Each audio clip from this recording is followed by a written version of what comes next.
नमस्कार dear students, आप सभी का बहुत बहुत स्वागत है पीटीज आईएएस एकेडमी के करंट अफेयर और एडिटोरियल एनालिसिस प्रोग्राम में। तो आज हमारी क्वार्टर सेंचुरी हो गई भैया, 25वां सेशन है। आपके प्यार के लिए बहुत बहुत धन्यवाद। 14 जुलाई का सेशन शुरू करते हैं। सभी सीरियस एस्पायरेंट्स का बहुत बहुत स्वागत है। समय बचाइए, एफर्ट बचाइए और अच्छी और डीप इंसाइट्स हमसे सीखिए। आज का हिंदू अखबार आपके सामने है और मैं ये 4 लेख आपके साथ डिस्कस करूंगा। ये वाला लेख यूरोपियन फुटबॉल पर है, उसको हम अवॉइड कर रहे हैं। ये वाला लेख अभी जो नए आईटी रूल्स आए हैं उस पर है। इस पर मैं ऑलरेडी 2 एडिट ले चुका हूं, तो इसको हम अवॉइड करेंगे। आज का पहला है उत्तर प्रदेश की पॉपुलेशन पॉलिसी, बहुत रिलेवेंट है। आज का दूसरा बहुत ही तगड़ा पॉलिटिकल लेख है कि भारत का पूरा फेडरल स्ट्रक्चर अब नए तरीके से दुरुस्त करने की आवश्यकता है। तीसरा बहुत ही प्यारा इकोनॉमी का है कि इकोनॉमिक ग्रोथ रेट वगैरह जो भी है ठीक है, लेकिन अगर लोगों की डिस्पोजेबल इनकम से नहीं बढ़ेंगी तो ग्रोथ होनी नहीं है। और चौथा है कोविड वैक्सीनेशन में हेजिटेंसी को कैसे दूर करें। तो ये चारों तो बहुत ही यूजफुल एग्जाम ओरिएंटेड एडिट्स हैं। ये रहा पहला। प्रीलिम्स, GS2 और SMA बहुत बहुत useful. Population control bill Uttar Pradesh. प्यारे दोस्तों, उत्तर प्रदेश के मुख्यमंत्री योगी आदित्यनाथ ने हाल ही में अपनी नई जनसंख्या नीति की घोषणा की। उसमें उन्होंने काफ़ी सारे इंसेंटिव्स और काफ़ी सारी पेनल्टीज़ का मिश्रण रखा है। So this is a mix of incentives and penalties. उनका लक्ष्य क्या है? उनका लक्ष्य यह है कि उत्तर प्रदेश राज्य की कुल प्रजनन दर अभी जो 2.7 आखिरी आंकड़ा अवेलेबल है उससे गिरा के 2.1 के नीचे लाना है। वर्तमान में बिहार का जो टोटल फर्टिलिटी रेट है वो 3.1 NFHS 5 में, और बिहार के मुख्यमंत्री नीतीश कुमार ऑलरेडी इस पॉलिसी को रिजेक्ट कर चुके हैं। और उनका कहना है इंसेंटिव पेनल्टीज काम नहीं करते, केवल सही सोशल नीतियां, हेल्थ नीतियां, रिप्रोडक्टिव हेल्थ केयर और विमेन एम्पावरमेंट और एजुकेशन से ही बात बनेगी। तो वो ऑलरेडी अपना वक्तव्य अलग से दे चुके हैं। एक कायरो कंसेंसस हुआ था जब 1994 में Cairo international conference on population and development हुई थी। समझ गए? ये याद रखना एग्जाम के लिए। कायरो किस देश में है बताइए? और वो देश क्या एक अरब देश है या वो एक नॉन अरब मुस्लिम कंट्री है? तो टिपिकली हम अरब नेशंस किनको मानते हैं? ऐसे कुछ देशों के नाम भी बताओ। कायरो कंसेंसस ने किस चीज का आह्वान किया था? प्रमोशन ऑफ रिप्रोडक्टिव राइट्स, महिला सशक्तिकरण, सार्वभौमिक एजुकेशन, शिक्षा हर व्यक्ति को मिले, मैटरनल एंड इन्फेंट हेल्थ, मातृत्व स्वास्थ्य और नवजात शिशु स्वास्थ्य। और कायरो कंसेंसस ने कहा था कि अगर गरीबी रहेगी तो प्रजनन दर ज्यादा ही रहेगी। अगर गरीबी कम कर दी जाएगी तो प्रजनन दर, टोटल फर्टिलिटी रेट गिर जाएगी। तो प्यारे दोस्तों, आपको अच्छे से पता ही है कि टोटल फर्टिलिटी रेट यानी कि रिप्लेसमेंट फर्टिलिटी रेट अगर 2.1 हो जाता है किसी समाज का तो आबादी बढ़ना कम हो जाती है। भारत का, पूरे भारत का बोल रहा हूँ, सारे राज्य, सारे धर्म, सारी जातियां मिलाकर टोटल फर्टिलिटी रेट भारत का ऑलरेडी 2.1 या उससे नीचे जा चुका है। तो बर्थ साइड से भारत में आबादी अब नहीं बढ़ रही है। ये सरकारी आंकड़े हैं और ये फैक्ट्स हैं। 2-3 राज्यों में ज़्यादा है, लेकिन वो भी अगर ऑल इंडिया एवरेज में आप ले लेते हो तो भारत का टोटल फर्टिलिटी रेट ऑलरेडी 2.1 के नीचे जा चुका है। तो आप सोच रहे हैं फिर आबादी बढ़ क्यों रही है? क्योंकि लोग ज़्यादा लंबा जी रहे हैं, लॉन्जेविटी बहुत बढ़ गई है। और 2050 तक भारत की आबादी 160-62 करोड़ होगी। उसके बाद वो इतना तेजी से गिरेगी कि 2100 आते आते हम शायद 95 करोड़ के ही रह जाएंगे। तो भारत के पॉपुलेशन डायनामिक्स अपना पूरा खेल खेल चुके हैं। एनीवे, ये मेरी तरफ से एडिशनल इनपुट था। अब इस पर वापस आते हैं। उत्तर प्रदेश की नीति के लक्ष्य हैं मॉडर्न कॉन्ट्रासेप्टिव प्रिविलेंस बढ़ाओ, मेल कॉन्ट्रासेप्शन बढ़ाओ, मैटरनल मोर्टेलिटी घटाओ, इन्फेंट मोर्टेलिटी घटाओ। ठीक है, तो ये देखने में तो ऐसे लगते हैं कि कायरो कंसेंसस के साथ हैं, लेकिन इन्होंने जो रास्ता अपनाया है, एडिटर कहता है वो रास्ता इतना ठीक नहीं है। क्योंकि ये रास्ता भारत के अनेक राज्यों में और इनफैक्ट कई दूसरे देशों में जैसे कि चीन आदि पहले ही अप्रभावी हो चुका है। क्योंकि ये जो प्रॉब्लम है आबादी बढ़ने की, ये एक सामाजिक आर्थिक समस्या है। इसके लिए इंसेंटिव पेनल्टी सिस्टम काम आते नहीं हैं। तो ये जो draft UP population control stabilisation and welfare bill अब आने वाला है, उसका गोल है कि जिनके परिवारों में सिर्फ एक ही बच्चे हों उन्हें आप इनाम दो। जिनके पास 2 बच्चे हैं उनको, 1 बच्चे या 2 बच्चे हैं उनको आप गवर्नमेंट स्कीम्स में कुछ एक्स्ट्रा दो, टैक्स में रिबेट्स दो, कैश अवार्ड्स दो।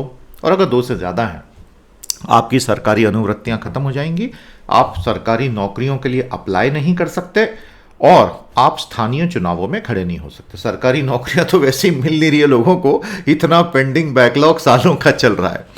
Many states have tried all this in 1990s and 2000s and mostly those failed. उससे कोई फायदा नहीं हुआ था। कुछ राज्यों का तो नेशनल ह्यूमन राइट्स कमीशन ने भयंकर आलोचना पहले की थी, क्योंकि इन नीतियों को लागू करने के लिए जो तरीके अपनाए गए थे वो संवैधानिक नहीं थे।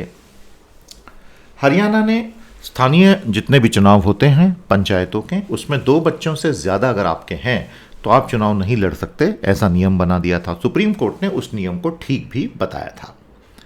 रिसर्च ने यह बताया है कि कोअर्सिव मेजर्स जो होते हैं उसमें अंत परिणाम यह होता है कि जो गरीब और मार्जिनलाइज लोग होते हैं वो और ज़्यादा मार्जिनलाइज हो जाते हैं, और उस सेगमेंट की फर्टिलिटी रेट कम होती नहीं है। इससे दुनिया भर में जो सबसे प्रभावी नीतियां पाई गई हैं वो है गरीबी को कम करो, आर्थिक सुधारों को बढ़ाओ, और ऐसे आर्थिक सुधारों को बढ़ाओ जिससे नए अवसर आएँ, महिलाओं को अधिक ताकत मिले, और महिलाएं खुद 1 या 2 बच्चे से ज़्यादा की चाहत नहीं रख सकें और उनमें इतना दम आ जाए और इतनी हिम्मत आ जाए कि वो अपने परिवार को ये बोल सकें। भारत का ओवरऑल टीआरएफ बहुत तेजी से पिछले 20 सालों में गिरा है। यूपी बिहार का टीएफआर भी कंटिन्यूअसली डाउन हुआ है, और आज की तारीख में सही तरीका होगा कि आप उन सामाजिक आर्थिक मुद्दों पर ज़्यादा ध्यान लगाएं जो भारत के डेमोग्राफिक डिविडेंड को धीरे धीरे कमज़ोर कर रहे हैं। इस प्रकार की नियो मैल्थूजियंस अप्रोच काम नहीं आएंगी। कैसा लगा आपको? तो एक बार कमेंट थ्रेड में total fertility rate, replacement fertility rate की परिभाषा दे दीजिए, और ये 2.1 का जादुई आंकड़ा आता कहाँ से है कि इस पे पॉपुलेशन स्टेबल हो जाएगी, ये हमें बताइए। और याद रखिएगा, भारत का टोटल फर्टिलिटी रेट ऑलरेडी 2.1 के नीचे 2021 में पहुंच चुका है। बहुत ही तगड़ा लेख है अगला, प्रीलिम, GS2 और एसए के लिए बहुत रिलेवेंट होगा। दोनों ऑथर्स ये बताते हैं कि भारत का जो पूरा संघीय ढांचा है, इंडियन फेडरलिज्म, 2026 के पहले पहले इसमें बहुत बड़े परिवर्तनों की आवश्यकता है। तो भैया ऐसा कौन सा एस्टेरॉयड आ रहा 2026 में, आइए देखते हैं। दोनों कहते हैं कि 2026 में हमारी लोकसभा की पूरी संरचना अचानक से बदल जाएगी, और जो नई संरचना होगी वो भारत की 2021 की आबादी के आधार पे होगी। तो ये एक भूचाल आ जाएगा। क्यों? आज अभी तक 2021 की लोकसभा जो 2019 में बनी तक, 1976 से लेके अभी तक लोकसभा की सीटों का आवंटन जो डिलिमिटेशन हुआ था वो 1971 की आबादी के आधार पे था, और उसके बाद उसको फ्रीज कर दिया गया था। पॉपुलेशन की ग्रोथ को टेकन फॉर अकाउंट नहीं किया गया, टेकन इनटू अकाउंट नहीं किया गया।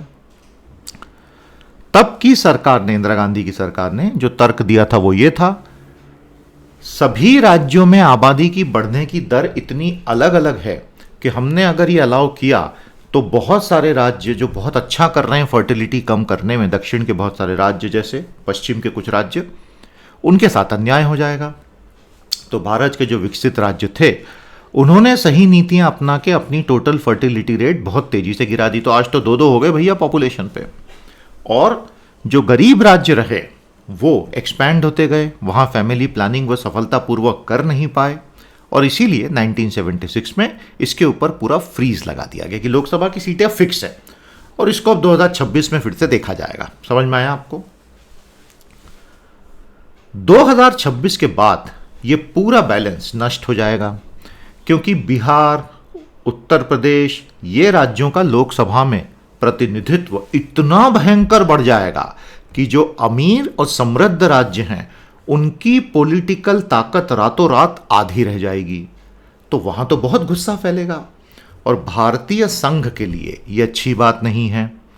क्लियरली फेडरल प्रिंसिपल्स को फिर से देखने की आवश्यकता है। भारत के संविधान का पहला ही अनुच्छेद क्या कहता है? India is a union of state. तो बहुत सारे स्टेट साथ में आए और उन्होंने यूनियन बनाया, लेकिन भारत में हम अलग अलग स्टेट सिटीजनशिप, स्टेट कॉन्स्टिट्यूशन तो परमिट करते नहीं हैं। लेकिन अगर आप बहुत ध्यान से देखेंगे, 1956 का भाषाई आधार पर भारत का पुनर्गठन जो हुआ था, तो आपको ये समझ में आ जाएगा कि भारत के राज्य सारे एसोसिएटिव कम्युनिटीज हैं, और भारत जैसे विविध देश के लिए यही सबसे प्राकृतिक बात भी है। डेमोक्रेसी का जो प्रिंसिपल है और फेडरलिज्म का प्रिंसिपल जो है वो तब तक बहुत ठीक चलता है जब राज्यों की आपसी ताकत आपस में बैलेंस्ड हो। लेकिन अगर किसी देश में कॉन्स्टिट्यूएंट राज्यों की ताकत, साइज, इकोनॉमिक्स, पॉपुलेशन में अलग अलग हो जाती है तो ये प्रिंसिपल आपस में टकराने लगते हैं।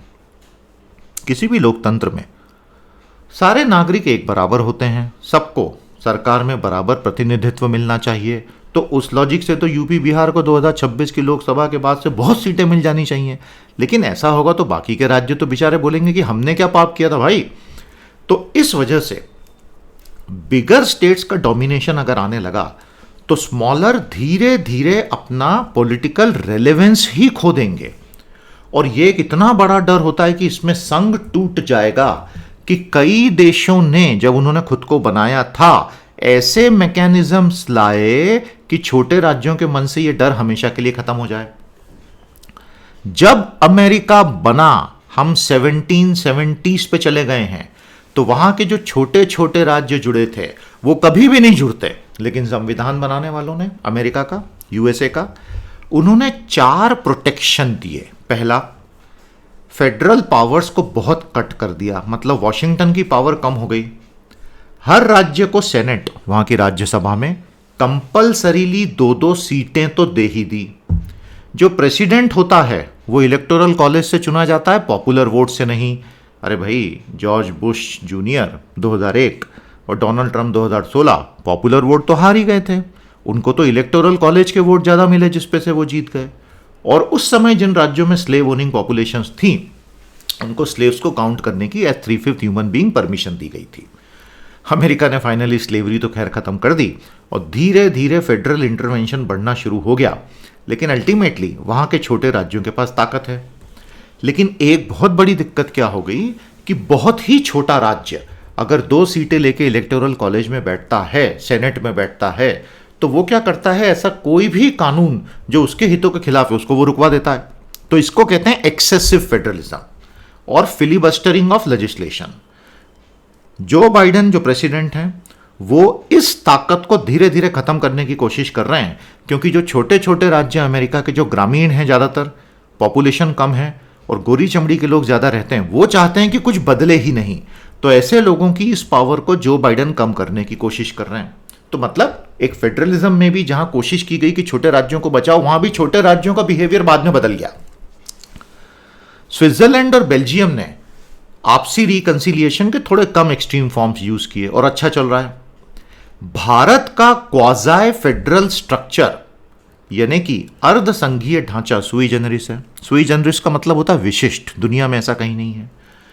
भारतीय संविधान के फाउंडर्स को यह पता था कि भारत की डाइवर्सिटी इतनी ज्यादा है कि इस देश को एक रंग में तो रंग ही नहीं सकते, तो यह केवल फेडरली हो सकता है, नहीं तो देश टूट ही जाएगा और यह यूनिटरी हो ही नहीं सकता है देश।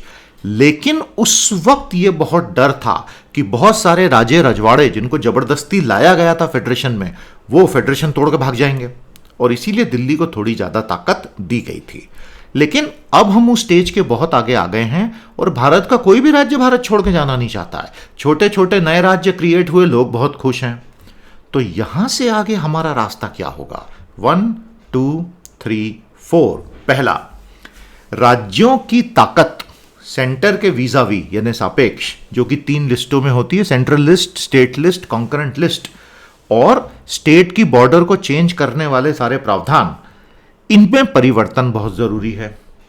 क्योंकि अगर राज्यों को अब ज्यादा ताकत नहीं दी गई तो उनके मन में डर आएगा कि कल को हमारे साथ कुछ भी हो सकता है, और अगर ताकत दे दी तो वो बहुत खुश होंगे जिससे समृद्धि बढ़ेगी। अरे भाई, यही कोशिश तो पीवी नरसिम्हा राव ने 73rd और 74th अमेंडमेंट से की थी। ये अलग बात है कि पंचायती राज इंस्टीट्यूशन सफल नहीं हो पाए क्योंकि स्टेट लेवल पॉलिटिशियंस ने कभी भी लोकल बॉडीज को डायनामिकली ऑटोनोमस बनने ही नहीं दिया। 30 साल हो गए फिर भी। दूसरा, राज्यसभा के रोल को आप एक्सपांड करो। छोटे स्टेट्स को मेजॉरिटेरियन एक्सेस जो हो जाता है लोकसभा के थ्रू कि राज्यसभा को साइड में करो। उसका बेस्ट एग्जांपल है आधार का कानून जो पास हुआ, वो मनी बिल बना के पास कर दिया। अब आधार तो मनी बिल नहीं था ना, लेकिन सरकार ने आधार पे राज्यसभा में कोई डिबेट ही ना हो सके और राज्यसभा उसको रोक ना दे आधार को मैंडेटरी बनाना, इसलिए उसे मनी बिल बना के लोकसभा से पास कर लिया। इसको मेजॉरिटेरियन एक्सेस कहते हैं। ये अलाउ नहीं होनी चाहिए, उसके लिए राज्यसभा की ताकत बढ़ाओ।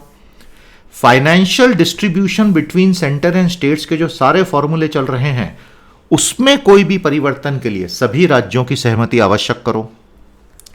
जो बहुत बड़े राज्य बन गए हैं उनको तुरंत छोटे छोटे छोटे छोटे राज्यों में तोड़ दो। समझ में आया आपको? ताकि अब जैसे उत्तर प्रदेश 22 करोड़ की आबादी, तो 2026 के बाद तो ये तो एक तरफा हो जाएगा, जिसका उत्तर प्रदेश पे राज है वो भारत पे राज करेगा, तो ये तो गलत होगा ना। इसलिए उसको 2, 3, 4, 5 राज्यों में तोड़िए ताकि कोई भी एक स्टेट भारत पे राज नहीं करे। भारत की पूरी यूनिटी अखंड है, उसको कोई एग्रेसिव सेंटर की जरूरत नहीं है, कोई राज्य छोड़ के जाना चाहता नहीं है। अगर आप राज्यों को ऑटोनॉमी और पावर दे दोगे तो वो और खुशी खुशी जुड़ के अच्छा काम करेंगे। आने वाले वर्षों में भारत के डेमोक्रेसी और फेडरलिज्म के इस संतुलन को पूरी तरह से टेस्ट किया जाएगा। बहुत ही तगड़ा लेख है, आप शांति से इसको पढ़िएगा और मेरे एनालिसिस को 2 बार देख के समझिए। तो आपकी तरफ से इसकी समरी कमेंट थ्रेड में लिख दीजिए, सेशन को लाइक और शेयर कीजिए, चैनल के साथ जुड़िए। Growth matters but income matters more. तो भारत में 2021 की आर्थिक परिस्थिति अब ऐसी हो गई है कि लोगों की परचेजिंग पावर में बहुत ज्यादा हास हो गया है। Economic growth must focus on income.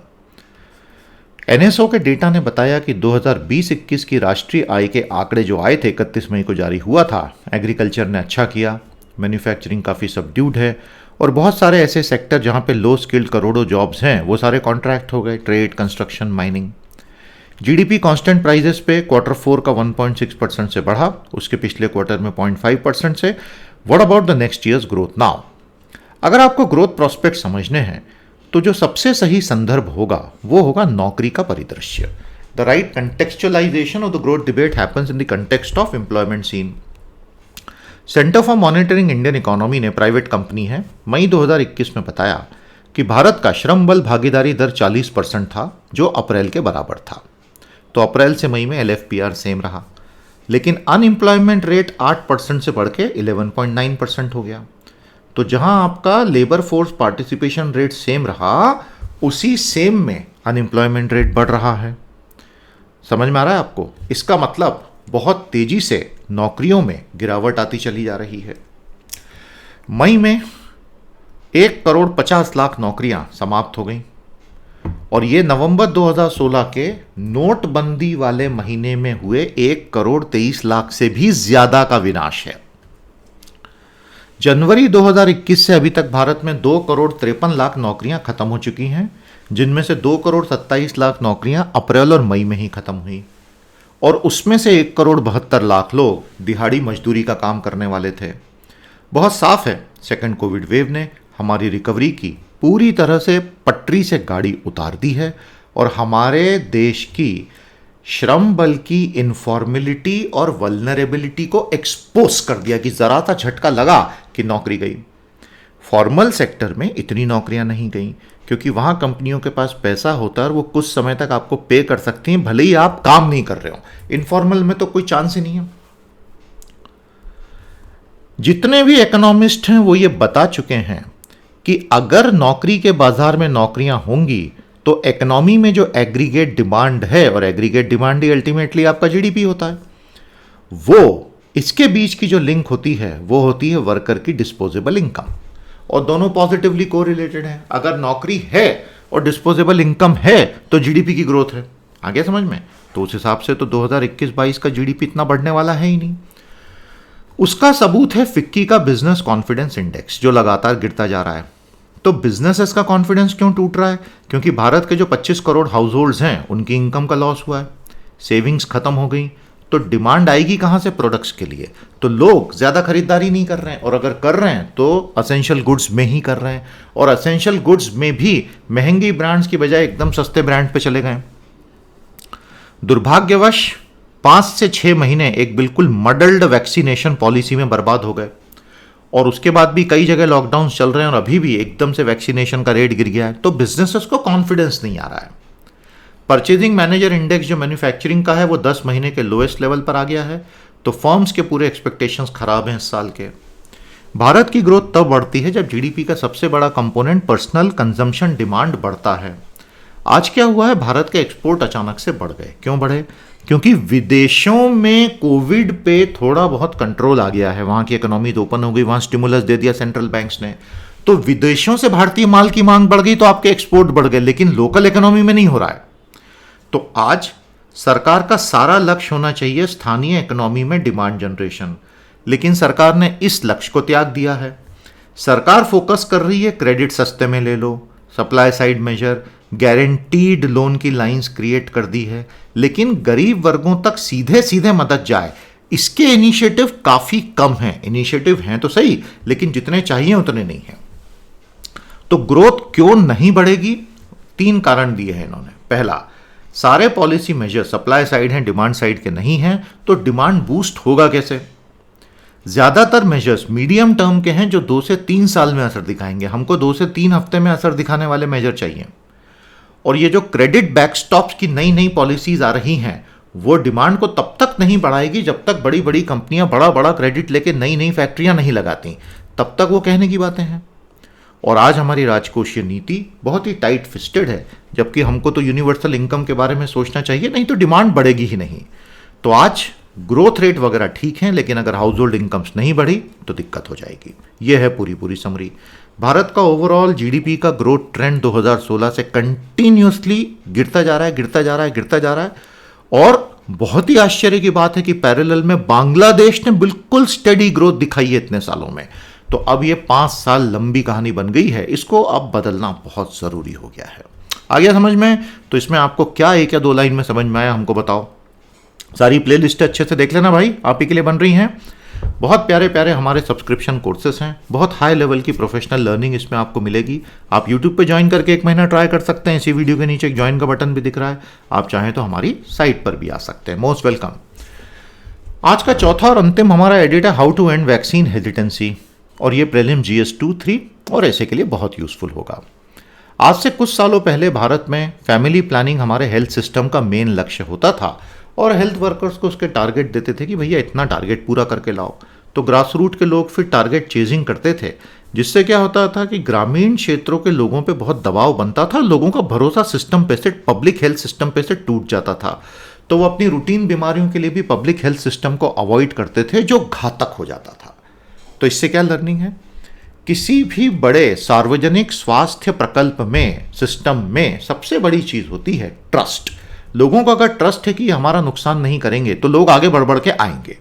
लोगों को ट्रस्ट नहीं तो वो आप आगे बढ़ के जाओगे तो भी भागते रहेंगे। और कोविड वैक्सीनेशन में कुछ ऐसा ही हो रहा है।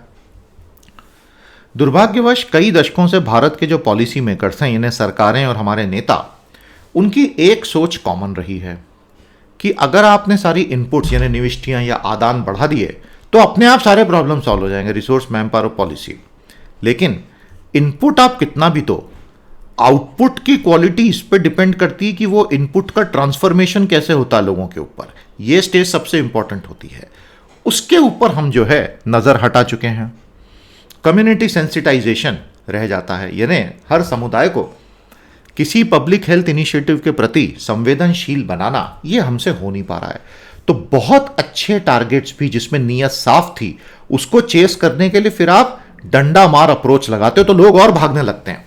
कोविड वैक्सीनेशन में कुछ ऐसा ही हुआ है और वैक्सीन हेजिटेंसी दिख रही है, जो एक भीषण आश्चर्य का विषय है, क्योंकि भारत में बड़े बड़े वैक्सीनेशन कैंपेन बिना वैक्सीन हेजिटेंसी के पहले किए गए हैं। तो क्या सबक मिला? भारत की जनता अपना अविश्वास जता रही है और सरकार को बहुत केयरफुली इसको हैंडल करना चाहिए। नहीं तो आने वाले 5 सालों में अगर यह अविश्वास बढ़ा तो दूसरे टीकाकरण कार्यक्रम भी पटरी से उतर जाएंगे। तो लोगों को जो अभी हाल ही में कोविड वैक्सीन्स आई हैं, उसके प्रति डर हटाने के लिए यह बहुत जरूरी है कि भारत में जिन क्षेत्रों में कोविड वैक्सीन लगने से बीमारी खत्म हुई, उनकी शोकेसिंग करो। जिन क्षेत्रों में लोगों ने कोविड वैक्सीन का विरोध किया, वहां बीमारी बढ़ गई, उसका भी शोकेसिंग करो और लोगों को बताओ कि देखो क्या होता है। इसके समानांतर गांव खेड़ों में जितने भी फोक मेडिकल प्रैक्टिशनर्स और ट्रेडिशनल मेडिसिन प्रैक्टिशनर्स हैं, उनकी तो फिलहाल ऐश चल रही है। सुबह शाम वो मॉडर्न मेडिसिन को गालियां दे रहे हैं, वैक्सीन्स को गालियां दे रहे हैं, और उसकी वजह से सरकार और स्थानीय नीति निर्माता और गुस्से में आ जाते हैं और टॉप डाउन अप्रोच लगा लेते हैं, क्योंकि अब वो डेस्परेट हो रहे हैं कि भाई टारगेट मीट नहीं हो रहे। ऑथर ने एक बड़ी बात बोली कि वैक्सीन हेजिटेशन जो है, it is not because the people of India distrust science, but because government intentions have been miscommunicated. Target mode avoid करना, क्योंकि इसी में जाके वो डंडा मार अप्रोच आती है और कम्युनिटी एलिनेशन होता है। 38 करोड़ वैक्सीन हम लगा चुके हैं, तो हम आगे भी कर सकते हैं। सारी बातें ट्रांसपेरेंटली और ऑनेस्टली लोगों से करो, उनको डराओ मत। लोकल सोशल साइंस प्रोफेशनल्स को अपने साथ ले लीजिए, तो वो कम्युनिटी मोबिलाइजेशन अच्छे से कर पाएंगे। ये टारगेट्स प्यार मोहब्बत से ही पूरे होंगे, जबरदस्ती से नहीं। आ गया समझ में? तो ये थे हमारे आज के एडिट्स। सुप्रीम कोर्ट के बहुत प्रसिद्ध जज साहब ने कहा है, चंद्रचूड़ ने, एंटी टेरर कानून यूएपीए का इस्तेमाल लोगों को डराने के लिए हो रहा है और यह गलत है। नीति आयोग के डॉक्टर पॉल ने कहा है कि तीसरी वेव नहीं आए, यह भारत के सभी लोगों की सामूहिक जिम्मेदारी है। यशपाल शर्मा, जिन्होंने 1983 की भारत की शानदार वेस्ट इंडीज विजय में बहुत बड़ा रोल निभाया था, उनका दुखद निधन हो गया। बहुत ही प्यारा कोर्स हमारा इंग्लिश का है दोस्तों। अगर आपको अंग्रेजी में ज़रा भी दिक्कत है, 100 सेशंस का ये कोर्स आप आज क्या एनरोल कीजिए और आपको बहुत लाभ होगा। भारत का चाइना के साथ ट्रेड दिन दूनी रात चौगुनी गति से तरक्की कर रहा है। अलग अलग एक्सपर्ट्स बता रहे हैं कि पेट्रोल और डीजल के दामों में हुई बढ़ोतरी से आर्थिक विकास की गति पटरी पर आने में बहुत समय लगेगा। It's going to derail economic recovery for a long time. Taliban बोलता है कि हम शहरों के भीतर लड़ाइयां नहीं लड़ना चाहते हैं और सारे लोग चुपचाप सरेंडर कर दो। यही होना था दोस्तों, यही होना था। वैक्सीनेशन अक्रॉस स्टेट्स बहुत तेजी से गिर गया है और वैक्सीन के डोजेस कम पड़ गए फिर से। केरल के मुख्यमंत्री ने मोदी जी से मांग की है कि हमारे जीएसटी के ड्यूज आप जल्दी जल्दी दीजिए, और केरल ने सुप्रीम कोर्ट में केंद्र सरकार पर पिछले साल केस भी किया था।